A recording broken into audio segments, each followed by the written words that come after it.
दर्दनाक घटना। कमरे का नजारा देख कांपे लोग। घर में खड़ी बाइकों के कटे थे पेट्रोल पाइप। बड़ा सवाल, हत्या या हादसा। बरेली से दिल दहलाने वाली खबर सामने आई है। यहां संदिग्ध हालत में हलवाई और उसके परिवार की जलकर मौत हो गई। हादसे में पति पत्नी और 3 बच्चों की मौत हुई है। जिस कमरे में परिवार था उस कमरे में बाहर ताला लगा था।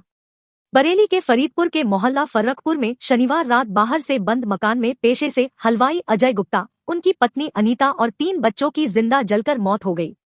कमरे में बाहर ताला लगा होने और अंदर ताले की चाबी व हीटर ब्लोअर जले मिलने से इन मौतों की गुत्थी उलझ गई है। पुलिस हत्या या दम घुटने से हादसा होने के बिंदुओं पर अलग अलग जांच कर रही है। आईजी व एसएसपी ने मौके का मुआयना कर विस्तृत जांच के निर्देश दिए हैं। अग्निशमन और फॉरेंसिक टीमें जांच में जुटी है। अजय गुप्ता उर्फ टिंकल 36 शादी समारोह में हलवाई का काम करते थे। बाकी दिनों में एक खोखा पर सब्जी रोटी बेचते थे। उनका पैतृक मकान छोटा होने की वजह से मोहल्ले में ही अपने फुफुआ ससुर का मकान किराए पर लेकर परिवार सहित रह रहे थे। परिवार में पत्नी अनीता गुप्ता 34, 2 बेटे दिव्यांश 9, दक्ष 3 व बेटी दिव्यंका 6 थे।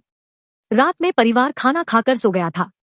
रविवार सुबह 8 बजे अजय के तहेरे भाई राजेंद्र गुप्ता अपनी बाइक लेने अजय के घर पहुंचे। उन्होंने मकान का मेन गेट खटखटाया लेकिन अंदर से कोई आवाज नहीं आई। राजेंद्र करीब 20 मिनट दरवाजा खटखटाते रहे लेकिन कोई बाहर नहीं आया। उन्होंने गौर किया तो घर के अंदर से धुआं निकल रहा था। तब राजेंद्र व पड़ोस के लोग पड़ोसी की छत के सहारे घर में पहुंचे तो देखा कि कमरे के अंदर से आग की लपटें व धुआं निकल रहा था। कमरे के गेट पर बड़ा ताला लगा था और कमरे के अंदर आने जाने का कोई अन्य रास्ता भी नहीं था। राजेंद्र ने प्रयास किया तो ताला नहीं टूटा पर गेट का कुंडा निकल गया और गेट खुल गया। लोगों ने कमरे के अंदर का मंजर देखा तो हिल गए।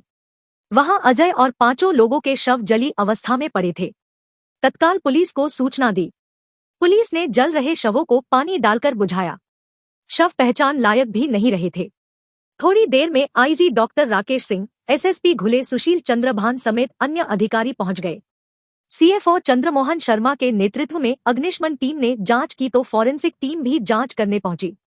घर में खड़ी बाइकों के पेट्रोल पाइप कटे मिले। उधर अजय गुप्ता की बाइक सहित उनके घर में खड़ी 3 बाइकों के पेट्रोल पाइप कटे होने और टंकियां खाली होने की बात कहकर तहेरे भाई ने हत्या की साजिश का अंदेशा जताया। हालांकि पुलिस ने इसे दोपहर बाद की गई शरारत बताकर खारिज कर दिया।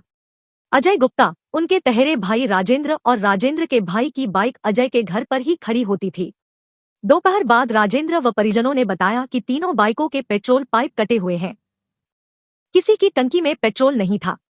राजेंद्र ने बताया कि अजय की बाइक में 3-4 लीटर पेट्रोल हमेशा रहता था। उसका हलवाई का काम था और वह बाइक से कारीगरी का सामान लाता रहता था। राजेंद्र ने बताया कि उन्होंने मौके पर आए पुलिसकर्मियों को बाइकों में पेट्रोल न होने व पाइप कटे होने की जानकारी दी। इसको लेकर मोहल्ले में चर्चा और तेज हो गई कि कहीं पेट्रोल डालकर तो इन लोगों को नहीं जला दिया गया। पुलिस ने खारिज किया तर्क। बाइकों की पेट्रोल टंकी खाली होने व पाइप कटे होने के तर्क को पुलिस ने खारिज कर दिया। कहा कि दिन में जब अग्निशमन व फॉरेंसिक टीम समेत अधिकारियों ने जांच की तो इस तरह की स्थिति नहीं थी। शाम को अचानक यह बात जोर-शोर से प्रचारित की जा रही है।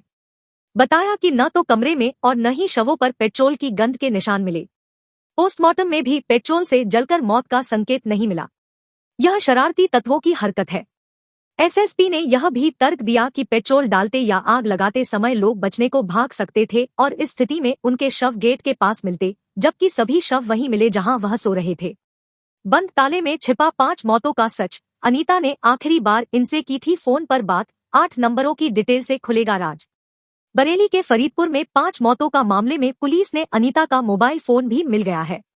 अनीता ने रात 11 बजे तक बुआ से बात की थी। पुलिस ने पड़ोसियों से पूछताछ कर कई नंबर जुटाए हैं। बरेली के फरीदपुर में एक ही परिवार के 5 लोगों की जलकर मौत के मामले में पुलिस ने तफ्तीश शुरू कर दी है। मलबे से अनीता का जला हुआ मोबाइल फोन भी बरामद हो गया है। इससे रात 11 बजे तक सब ठीक होने की पुष्टि हुई। तब अनीता ने रिश्ते की बुआ से काफी देर तक फोन पर बात की थी। नगर के मोहल्ला फर्रखपुर निवासी अजय गुप्ता, उनकी पत्नी अनीता, बेटा दिव्यांश, दक्ष व बेटी दिव्यांका की शनिवार रात बंद कमरे में जलकर मौत हो गई थी। अजय के पिता सुरेश बाबू गुप्ता की तहरीर पर पुलिस ने अज्ञात आरोपियों के खिलाफ हत्या की रिपोर्ट दर्ज कर विवेचना शुरू की है। मंगलवार को पुलिस टीम घटनास्थल पर पहुंची और बंद कमरे को खोलकर पड़ताल की। घटनास्थल का नक्शा बनाया, वहीं पड़ोसियों के नाम और मोबाइल नंबर नोट कर उनसे पूछताछ भी की। थोड़ी दूरी पर रहने वाली अनीता की बहन ने बताया कि अनीता ने रात 11 बजे तक बरेली में रहने वाली बुआ से फोन पर बात की थी। उनके भाई की शादी तय हुई है, इसी को लेकर बातें होती रहीं। इस घटना के बाद जब बुआ आई तो उन्होंने इस तरह की जानकारी दी। तब अनीता ने ऐसी कोई बात नहीं बताई थी जिससे किसी तरह का खतरा या डर की आशंका रही हो। उन्होंने रात 11 बजे के बाद ही यह घटना होने की आशंका जताई। मिश्रित आबादी के बीच है मकान, तंग गली में सीसीटीवी कैमरे भी नहीं। अजय गुप्ता उर्फ टिंकल परिवार समेत जिस किराए के मकान में रहते थे वहां मिश्रित आबादी है। चारों तरफ दूसरे समुदाय के लोग रहते हैं। पुलिस अब इलाके के खुराफाती तत्वों को लेकर भी साक्ष्य जुटा रही है। गली में लगभग 500 मीटर परिधि में कहीं भी सीसीटीवी कैमरे नहीं लगे हैं। काफी दूर चौराहे पर लगे कैमरे से कोई साक्ष्य मिलने की उम्मीद नहीं है। मोहल्ला फर्रखपुर में घटनास्थल वाले घर की गली काफी संकरी है। 500 मीटर की परिधि में कोई भी व्यक्ति एक दूसरे की छत से होकर कहीं भी आ जा सकता है।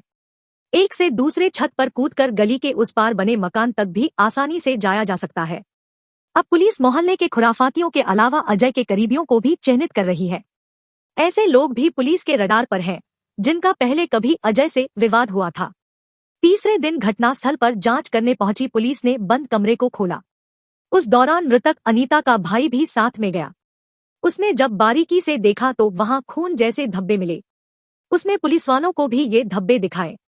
हालांकि पुलिसकर्मियों ने खून के धब्बे होने की बात से इनकार कर दिया। पानी होने की बात कही तो अनीता के भाई ने तर्क दिया कि घटना के तीसरे दिन तक पानी कैसे रह सकता है। पूरे कमरे में कहीं पानी नहीं है, यह धब्बे खून जैसे ही दिखाई दे रहे हैं। 20 दिन पहले लिया था एक और मोबाइल फोन।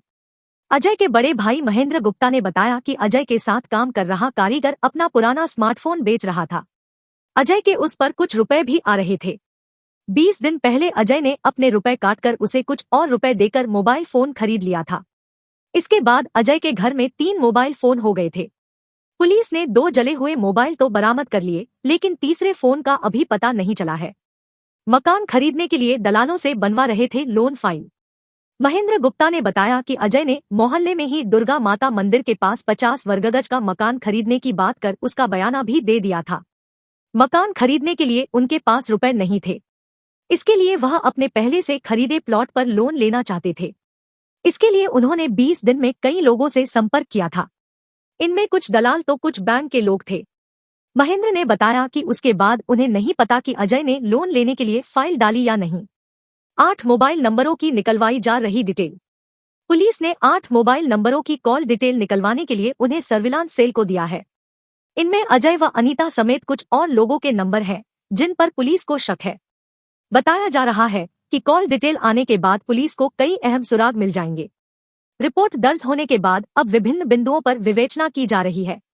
इसमें सर्विलांस, स्थानीय इनपुट के साथ ही फॉरेंसिक टीम को मिले साक्ष्य शामिल है। दंपति के दोनों मोबाइल फोन मलबे में मिल गए हैं। मुकेश चंद्र मिश्रा, एसपी देहात।